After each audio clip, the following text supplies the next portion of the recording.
يا أيها الذين آمنوا إذا قيل لكم تفسحوا في المجالس فافسحوا يفسح الله لكم وإذا قيل انشزوا فانشزوا يرفع الله الذين آمنوا منكم والذين أوتوا العلم درجات والله بما تعملون خبير.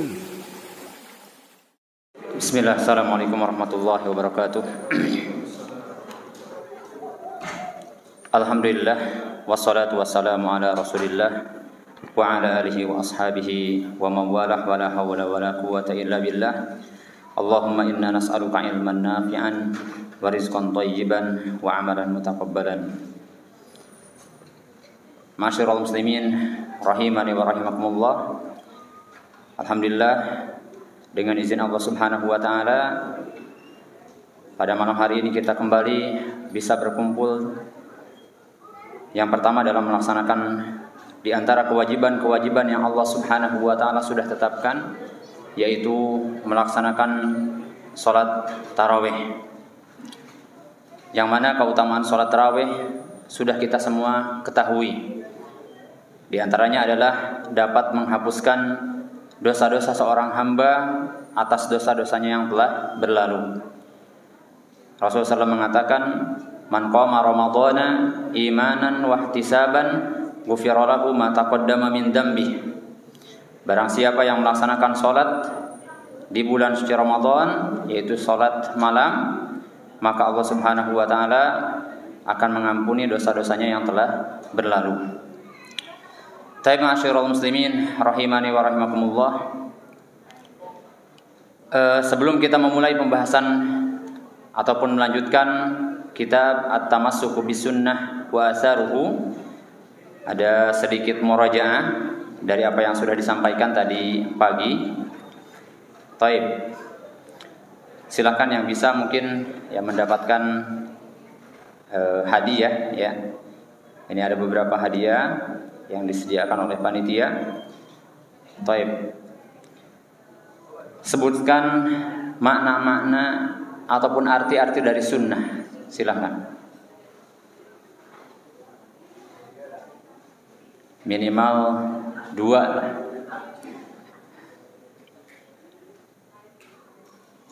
Silakan.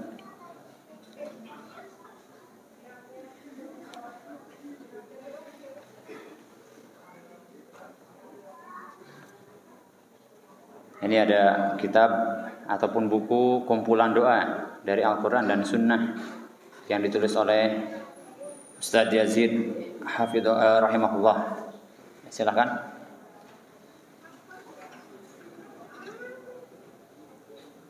Besar nih.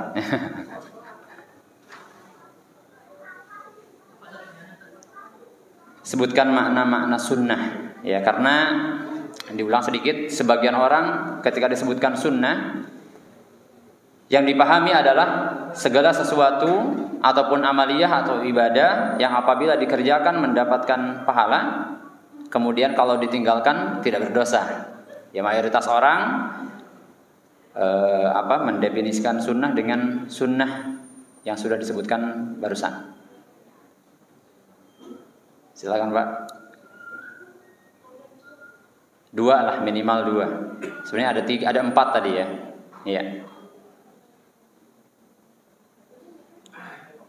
Baik. Ya, silakan Pak. Dengan Bapak siapa? Pak mana? Farmana ya. Ya. Yang kedua itu sunnah itu berarti dalam beragama. Ya. Ya.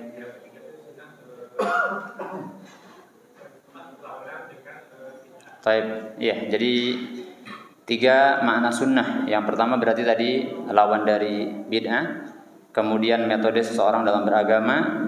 Yang ketiga apa? Yang ketiga hadis. Ya. Baik, silahkan Bapak.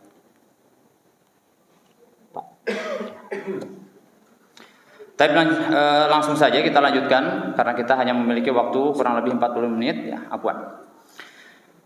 Taib, qala al-mu'allif rahimahullahu taala, ya. Silakan dibuka halaman ketiga. Adapun orang yang berdalil ataupun berdalil dengan sunnah, maka dia membutuhkan kepada dua tinjauan. Berbeda dengan apabila seseorang berdalil dengan Al-Quran. Kalau orang-orang yang ingin berdalil dengan Al-Quran hanya butuh satu tinjauan saja, yaitu menyocokkan korelasi antara ayat Al-Quran dengan sebuah hukum yang dituju. Seperti tadi, dalil tentang wajibnya sholat adalah wa aqimu as-sholat wa atuz zakah, untuk dalil wajibnya seseorang membayar zakat. Cukup satu itu saja. Akan tetapi orang-orang ataupun para thalibul ilmi yang ingin berdalil dengan sunnah Nabi SAW, maka butuh dua tinjauan terhadap hadis tersebut apabila digunakan untuk berdalil. Yang pertama, meninjau sah atau tidaknya sunnah atau hadis dari Rasulullah SAW. Ini yang pertama. Kita memastikan bahwasanya hadis yang digunakan oleh thalibul ilmi untuk berdalil harus dipastikan bahwasanya hadis tersebut benar-benar sah dari Nabi SAW. Ya. Karena ternyata ada ancaman yang sangat luar biasa bagi siapapun yang menyatakan ini hadis padahal bukan hadis. Menyatakan ini hadis, ternyata hadisnya itu dhaif, lemah, ataupun ternyata mungkar, atau maudhu, diada-adakan oleh orang-orang yang fasik, ya. Dalam sebuah hadis yang sahih, Rasulullah SAW memberikan ancaman keras bagi orang-orang yang mengatakan hadis ternyata bukan hadis. Beliau SAW bersabda, "Man kadzaba alayya muta'ammidan falyatabawwa maq'adahu minan nar." Yang artinya adalah barang siapa yang berdusta atas nama kami ataupun atas namaku, maka siap-siap dia menempati tempat duduknya di dalam api neraka, waliyadzubillah. Ya. Jadi dalam masalah hadis gak boleh sembarangan. Ya, ini hadis dikatakan oleh Nabi SAW, ternyata bukan. Ya. Di antara contohnya adalah sering kita dapati, ya mungkin ketika kita di sekolah dasar, ada mahfudot, ya, dikatakan itu adalah hadis. Contohnya adalah an-nadhafatu minal iman, kebersihan itu sebagian dari iman. Setelah diteliti ternyata ini bukan hadis, ya. Yang sahih ataupun dalil yang berkaitan dengan kebersihan itu sebagian dari iman adalah at-tuhuru syatrul iman. Kebersihan merupakan separuh dari keimanan. Ini yang sahih. Adapun an-nadhafatu minal iman ini bukan hadis, ya, tetapi perkataan bijak lah, seperti itu. Kemudian dilanjut, karena di dalam hadis Nabi SAW terdapat banyak sekali hadis-hadis dhaif ataupun lemah. Dan ingat, hukum asal hadis dhaif itu tidak boleh dijadikan sebagai hujjah untuk berdalil. Kecuali nanti para ulama mengatakan boleh hadis-hadis dhaif itu digunakan sebagai dalil apabila syarat yang pertama hanya dalam masalah fadhailul a'mal, bukan masalah i'tiqad ataupun dalam masalah ibadah-ibadah fardu. Hanya fadhailul a'mal. Ini yang pertama syaratnya. Kemudian yang kedua, hadis dhaif itu banyak periwayatannya, bukan hanya satu. Banyak, sehingga dikumpulkan menjadi naik derajatnya dari hadis dhaif menjadi hadis hasan li ghairihi. Ya, mungkin para santri pernah belajar ya di mustalahul hadis. Baik. Kemudian yang ketiga syaratnya, ada dalil yang sahih yang menguatkan hadis dhaif yang banyak ini sehingga dia dijadikan sebagai hujjah ataupun dalil dalam masalah fadhailul a'mal. Ya. Jadi kata beliau rahimahullahu taala, di dalam hadis Nabi terdapat banyak sekali hadis-hadis dhaif ataupun lemah dan hadis-hadis palsu. Ya, hadis-hadis palsu buatan manusia saja, dan ternyata kalau dipelajari banyak sekali hadis-hadis palsu. Sehingga orang-orang yang berdalil dengan sunnah Nabi SAW, dia butuh untuk meninjau atau meneliti keabsahan dan kebenarannya. Ya, ini syarat kalau ternyata hadis itu mau digunakan sebagai dalil. Ya, apakah dia benar-benar bersumber dari Nabi SAW ataukah tidak? Nah, dan ini tugasnya para thalibul ilmi, para santri. Ketika belajar, ya, diusahakan benar-benar mengetahui hadis ini benar dari Nabi SAW ataukah tidak. Ya. Nanti sebab-sebab hadis itu dhaif banyak. Di antaranya perawi hadis, yaitu yang membawakan hadis Nabi SAW dari Nabi sampai ke kita, itu bisa jadi ternyata hafalannya lemah. Ya, itu yang menyebabkan hadis dhaif. Ya. Taib, ataupun ternyata antara perawi satu, ya, ulama hadis yang satu dengan ulama hadis yang lain itu tidak ketemu, menyebabkan hadis itu dhaif. Taib.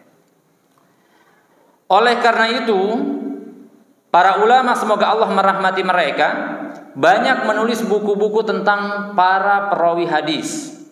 Dan mereka juga banyak menulis buku-buku mustalahul hadis, sehingga dengan tulisan-tulisan tersebut nampaklah hadis-hadis yang sahih dari hadis-hadis yang lemah. Ya. Baik, ini syarat yang pertama. Ketika kita menjadikan hadis Nabi SAW sebagai sumber ataupun sebagai hujjah dan dalil, dipastikan bahwasanya hadis tersebut adalah hadis yang sahih. Ini yang pertama. Makanya syarat ketika menjadikan sunnah Nabi SAW sebagai dalil ada dua. Kemudian qala rahimahullahu ta'ala, yang kedua adalah meninjau hadis sebagaimana meninjau Al-Quran yang kemarin, yaitu dengan cara meninjau kaitan tekstual hadis dengan sebuah hukum yang digunakan untuk berdalil. Ya. Syarat yang kedua sama seperti syarat Al-Quran, yaitu menyelaraskan tekstual hadis dengan sebuah hukum yang akan kita jadikan sebagai hujjah. Contohnya, di dalam hadis Nabi SAW yang menerangkan wajibnya seseorang sholat adalah, di antaranya sabda Nabi SAW, Buniyal Islam ala khamsin, syahadati an la ilaha illallah wa anna Muhammadar Rasulullah wa iqami as-shalah. Agama Islam ini dibangun di atas 5 dasar. Yang pertama adalah persaksian bahwasanya tidak ada ilah yang berhak diibadahi kecuali Allah, dan bersaksi bahwasanya Nabi Muhammad adalah hamba dan utusan Allah, dan yang ketiga adalah menegakkan salat, atau yang kedua menegakkan salat. Nah, dalil yang menunjukkan wajibnya salat dari hadis adalah wa iqamis shalah. Oh, ini, ya. Dan sekali lagi, sebagaimana yang sudah disampaikan dari pagi ini, Syekh Ibn Utsaimin rahimahullahu ta'ala sedang berkhutbah, sedang menyampaikan muhadharah di depan para mahasiswa UIM. Ya, jadi mungkin agak ribet gitu pelajarannya. Ya memang, karena beliau sedang menyampaikan pelajaran ataupun kuliah di depan mahasiswa. Tapi tidak mengapa. Jadi syarat seseorang yang akan menjadikan sunnah Nabi SAW sebagai dalil ataupun hujjah ada dua. Yang pertama, memastikan bahwa hadis Nabi SAW itu benar dari Nabi dan bukan hadis dhaif ataupun hadis palsu. Kemudian yang kedua, menyelaraskan tekstual hadis dengan hukum yang akan dijadikan sebagai objeknya. Ya. Kemudian qala rahimahullahu ta'ala, dalam hal ini juga setiap orang berbeda pendapat dengan perbedaan yang sangat banyak. Maksudnya tekstual hadis itu terkadang dipahami secara kasat mata, dan ada tekstual hadis yang memang butuh kepada ahlul ilmi. Kalau yang kasat mata seperti tadi, wajibnya salat wa iqamis shalah, wajibnya zakat wa itai az-zakat, wajibnya puasa dalam hadis wa shaumi Ramadan dan yang lainnya. Tetapi ada memang teks-teks hadis itu rancu bagi bagi sebagian orang.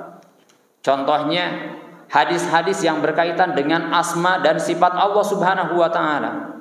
Seperti yang tadi dibahas pagi hari, ya, di dalam hadis pun ada yang menyebutkan bahwasanya Allah itu memiliki wajah. Allah itu memiliki al-yad. Yang memang bagi sebagian kalangan ini terasa aneh ataupun rancu, ya. Kemudian qala rahimahullahu taala, dan sungguh Allah Subhanahu wa taala berfirman. Nah, ini sekarang kita mulai masuk ke pembahasan bahwasanya di dalam Al-Qur'an pun Allah Subhanahu wa taala menyebutkan sunnah, sehingga kita dituntut untuk beramal sebagaimana kita beramal dengan Al-Qur'an. Ya. Allah Subhanahu wa taala berfirman di surat An-Nisa ayat yang ke-113, "Wa anzalallahu 'alaikal kitaba wal hikmah." Dan Allah Subhanahu wa taala telah menurunkan kepada engkau wahai Muhammad Al-Kitab, yaitu Al-Qur'an, wal hikmah, dan juga al-hikmah. Ya. Mana syahidnya ataupun pembahasan kita, yaitu kalimat al-hikmah.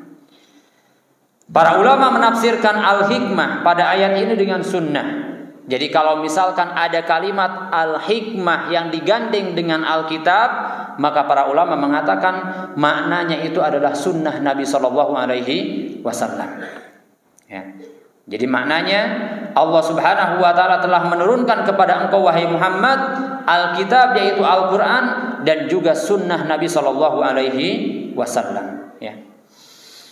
Dan Allah Subhanahu Wa Taala di ayat yang lain memerintahkan agar manusia mentaatinya dan mentaati Rasul, yaitu mentaati Allah dan juga mentaati Rasul. Ya, ini wajib. Barang siapa yang mengaku beriman kepada Allah Subhanahu wa taala dan beriman kepada hari akhir, wajib dia mengikuti dan mentaati Allah Subhanahu wa taala dan Rasulnya. Enggak boleh kita menyelisihi Rasul. Dalilnya adalah firman Allah Subhanahu wa taala di surat An-Nisa ayat yang ke-59. Ya, boleh dilihat di PDF yang sudah dibagikan. Allah Subhanahu wa taala berfirman, "Ya ayyuhalladzina amanu athi'ullaha wa athi'ur rasul." Wahai orang-orang yang beriman, taatilah kalian Allah dan taatilah oleh kalian ar-rasul. Ya. Di sini Allah memerintahkan agar setiap orang yang beriman mentaati Allah. Allah, ya, udah jelas. Adapun mentaati Rasul, ketika beliau masih hidup, mentaati kepada zatnya, ya, karena Rasulullah SAW masih ada. Adapun ketika Nabi SAW sudah tiada, sudah wafat, bagaimana kita mentaati Rasul? Bagaimana kita mentaati Rasul? Yaitu dengan mentaati dan mengikuti apa yang beliau katakan, beliau ucapkan, ataupun beliau setujui di dalam hadisnya. Ya. Makanya di surat An-Nisa ini kita diperintahkan oleh Allah Subhanahu wa taala untuk memegang teguh sunnah Nabi Shallallahu Alaihi Wasallam. Karena di sana ada perintah untuk mentaati Allah dan juga mentaati Rasul. Dan mentaati Rasul ketika Rasulullah SAW sudah wafat, yaitu dengan mengikuti dan memegang erat sunnahnya Sallallahu Alaihi Wasallam. Ya. Kemudian kata Syekh rahimahullahu taala, perintah Allah Subhanahu wa taala untuk mentaati Rasul menunjukkan bahwa sunnah merupakan dalil syar'i yang wajib bagi seseorang untuk beramal dengannya. Ya. Jadi sunnah Nabi Shallallahu Alaihi Wasallam ini sebagaimana disebutkan di awal, bahwasanya sunnah ataupun hadis merupakan akhul Quran. Ya, kalau secara nasab itu saudaranya Al-Quran. Ya, gak boleh kita menolak salah satu dari keduanya. Nabi SAW mengatakan, taraktu fikum amrayni lan tadillu ma tamassaktum bihima. Aku tinggalkan kepada kalian, ya, maksudnya ketika Nabi SAW wafat, Nabi SAW meninggalkan dua perkara, yang mana kalian tidak akan pernah tersesat selama-lamanya selama kalian memegang dua hal tersebut, yaitu Al-Quran dan juga hadis Nabi SAW. Ya. Kemudian qala rahimahullah, di ayat yang lain Allah Subhanahu wa taala berfirman, dan ini ancaman keras bagi orang-orang yang menolak hadis Nabi SAW. Kata Allah Subhanahu wa taala di surat Al-Jin ayat yang ke-23, "Wa may ya'sillaha wa rasulahu fa inna lahu nar jahannam khalidina fiha abada." Dan barang siapa yang bermaksiat kepada Allah dan bermaksiat kepada Rasulnya, maka sesungguhnya bagi dia neraka jahanam yang mana mereka akan kekal di dalamnya selama-lamanya. Ya. Di sini pembahasannya adalah wa may ya'sillaha wa rasulahu. Barang siapa yang bermaksiat kepada Allah dan Rasulnya. Kalau dahulu mungkin Abu Lahab, Abu Jahal bermaksiat kepada Rasulullah SAW, kepada zatnya. Tetapi ketika Nabi SAW sudah tiada, sudah wafat, apakah masih berlaku hukum bermaksiat kepada Rasul? Padahal Rasulullah SAW sudah tidak ada. Jawabannya adalah berlaku. Yaitu ketika seseorang enggan menerima hadis-hadis Nabi SAW ataupun menolak secara keras, enggak, ini hadis tidak sesuai dengan yang saya inginkan. Banyak sekarang, ya. Contohnya saja dalam hukum waris, ya. Allah dan Rasulnya sudah menetapkan untuk laki-laki itu jatahnya 2 dibandingkan perempuan. Tetapi banyak orang yang mengatakan enggak, ini enggak adil, ya. Masa saya dapat 1, sedangkan saudara saya yang laki-laki dapat 2, ini enggak adil. Padahal saya sama-sama anaknya. Ya. Ini bentuk maksiat kepada Rasulullah SAW. Jadi jangan disangka setelah Nabi SAW wafat, hukum maksiat kepadanya itu sudah enggak ada. Ternyata masih ada. Yaitu ketika seseorang menjauhi, menolak, serta tidak mengambil hukum dari hadis-hadis Nabi SAW. Padahal dia hakikatnya tahu, maka sungguh orang tersebut telah bermaksiat kepada Rasul SAW. Dan ancamannya kata Allah tadi, fa innalahu nar jahannam khalidina fiha abada. Orang yang bermaksiat kepada Allah dan Rasulnya, maka balasan dia akan mendapatkan neraka jahanam, dia akan kekal di dalamnya selama-lamanya. Wal iyadu billah. Taibasirul muslimin rahimani wa rahimakumullah. Kemudian kata beliau rahimahullahu taala, adanya ancaman kepada orang-orang yang bermaksiat kepada Rasulullah sallallahu alaihi wasallam menunjukkan bahwa sunnah beliau merupakan dalil sebagaimana kedudukan Al-Qur'anul Karim, ya. Tetapi ada 2 hal yang ternyata membedakan antara Al-Qur'an dengan sunnah. Hukum asalnya secara global Al-Quran dan As-Sunnah ataupun hadis Nabi SAW sama. Kita wajib mengambil hukum-hukum dari keduanya. Selama hadis itu dinilai sahih, ya, bukan dhaif, bukan munkar ataupun bukan maudhu, harus, ya, dan tidak ada perbedaan. Tetapi ada 2 perbedaan di sisi yang lain. Yang pertama adalah kalau Al-Quran itu dibaca ketika sholat. Ini yang pertama.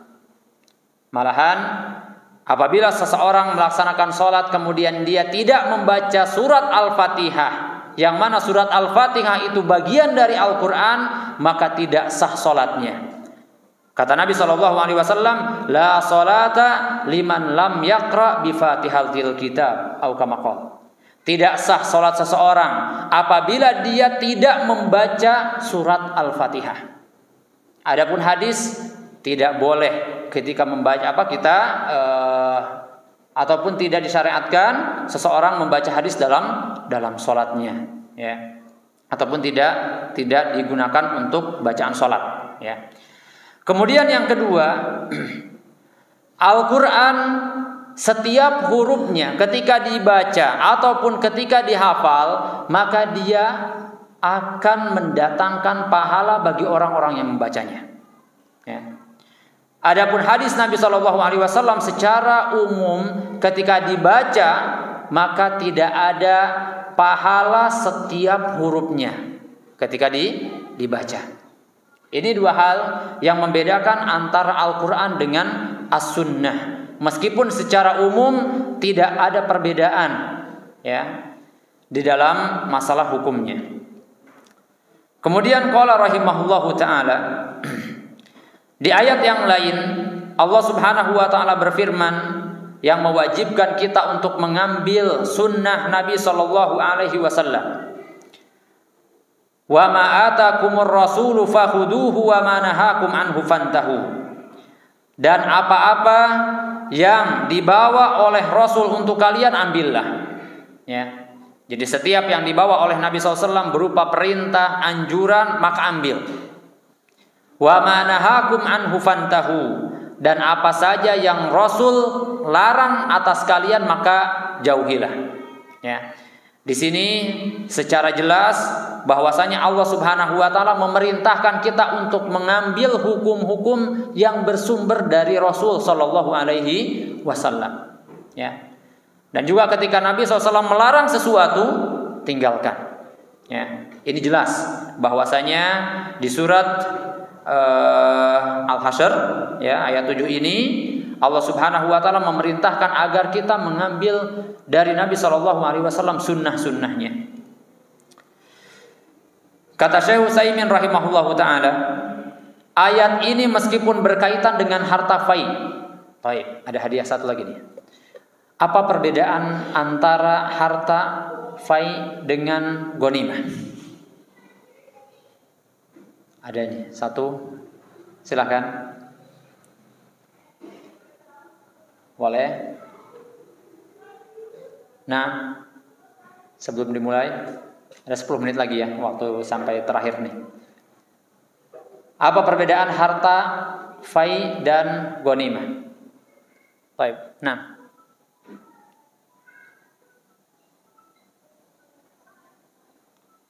Ya. Baik, ada yang lain? Baik. Jadi harta fai ini adalah harta yang didapatkan oleh kaum muslimin ketika berperang ataupun ketika menghadapi musuh, tapi ternyata musuh itu kabur meninggalkan hartanya sebelum berperang. Ya. Kemudian dijadikan harta rampasan oleh kaum muslimin tanpa adanya peperangan. Ini adalah harta fai. Adapun ghanimah adalah harta yang didapatkan oleh kaum muslimin ketika kaum muslimin sudah benar-benar berperang dengan orang-orang kafir.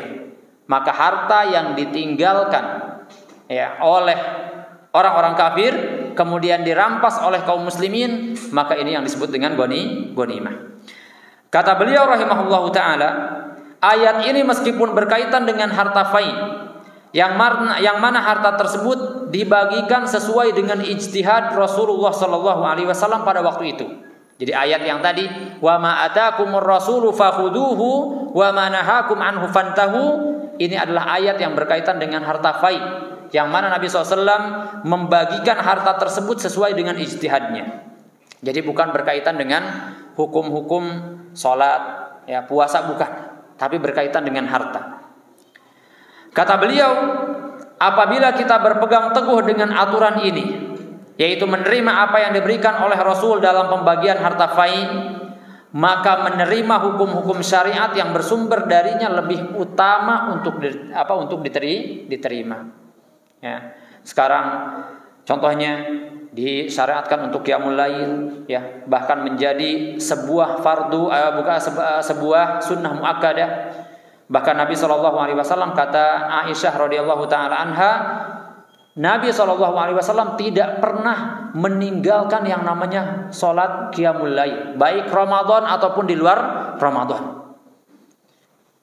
Kata beliau Aisyah radhiyallahu taala anha, Nabi SAW idza maridha, apabila beliau sakit ataupun kelelahan karena sudah bersafar, beliau sholat sunnah qiyamul lail sambil duduk tanpa meninggalkannya. Ya. Ini adalah hadis Nabi Shallallahu Alaihi Wasallam.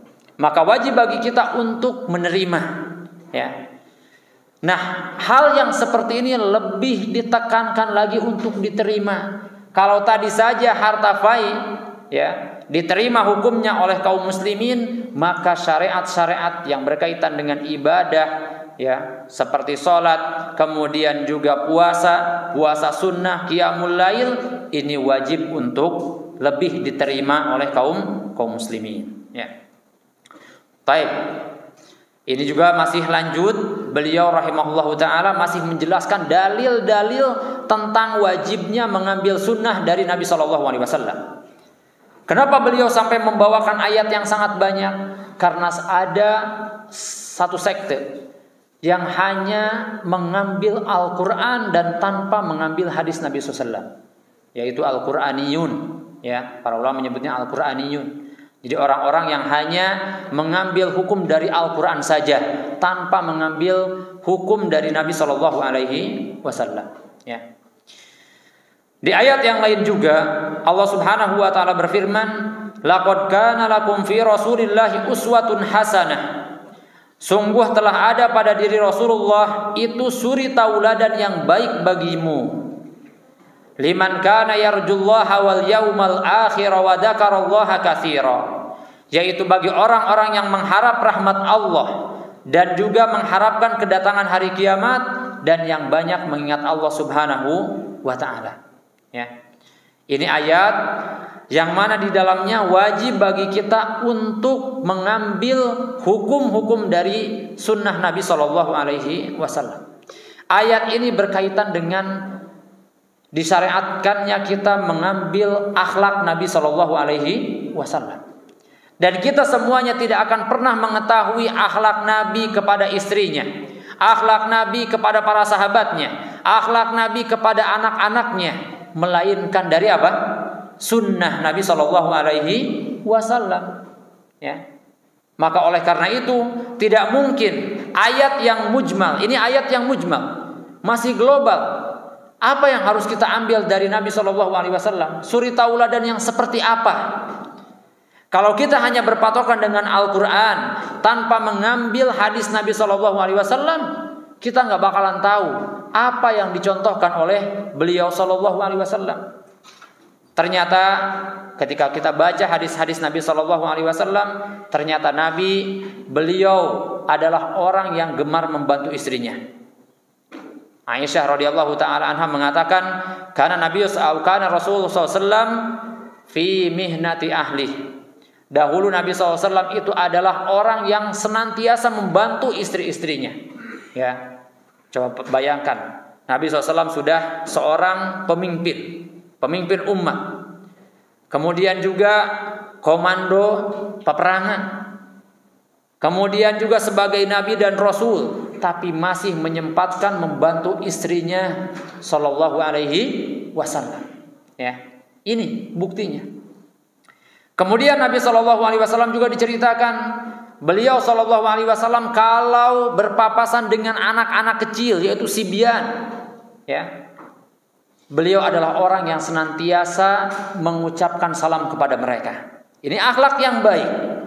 Kalau seandainya kita tidak membaca sunnah, tidak mengambil ataupun tidak berpegang teguh dengan sunnah Nabi SAW, kita nggak bakalan tahu suri tauladan yang seperti apa yang harus kita ambil dari Nabi SAW.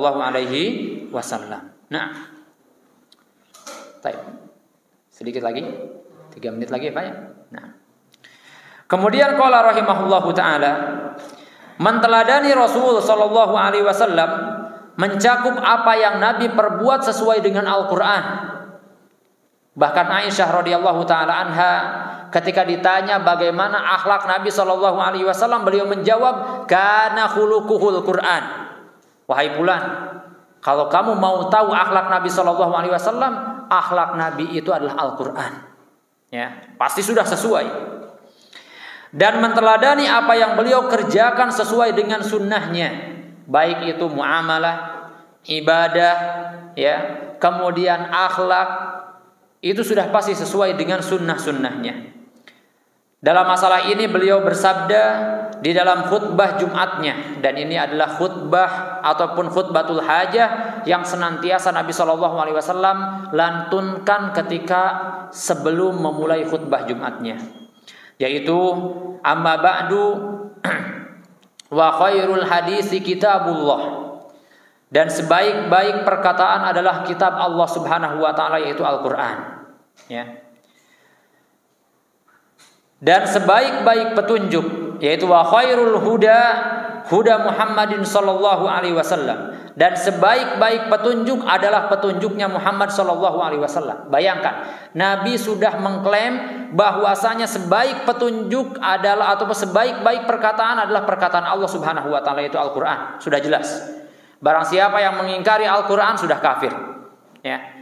Dan juga Nabi SAW sudah mengklaim bahwasanya sebaik-baik petunjuk untuk semua orang-orang yang beriman, bahkan untuk semua umat manusia, adalah petunjuknya Nabi Muhammad SAW.